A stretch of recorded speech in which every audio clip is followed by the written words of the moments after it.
¿Saben ustedes que Aragón tiene casi 800.000 viviendas? Nuestra comunidad ha superado la crisis del ladrillo y el mercado inmobiliario vuelve a reactivarse. El repunte en la venta de viviendas ha hecho que en nuestras calles volvamos a ver colgado un cartel, el de Se Vende.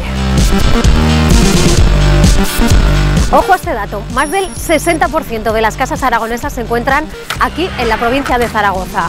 Pero ¿qué tipo de vivienda compramos los aragoneses?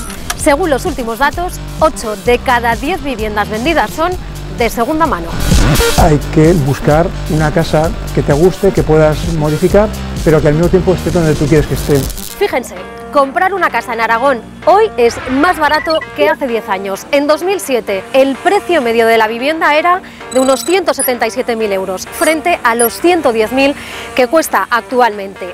Datos que nada tienen que ver con los de 2014, cuando el mercado inmobiliario tocó fondo. Era muy difícil pagar las mensualidades de la hipoteca porque pagaba casi 1.000 euros y ganaba 1.100 euros.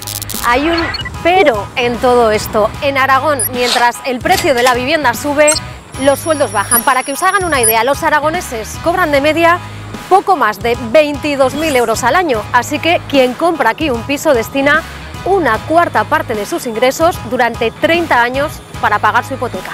Si no tienes esa estabilidad económica, ese colchón económico, es imposible, desde luego. Nos hacemos varias preguntas. ¿Puede permitirse un aragonés con un sueldo medio comprar una de estas casas? ¿Cuándo debemos comprar y cuándo alquilar? ¿Planea sobre Aragón la sombra de un nuevo boom inmobiliario? Hoy ponemos la mirada en el sector de la vivienda en Aragones, Ohio. Aquí vivo yo.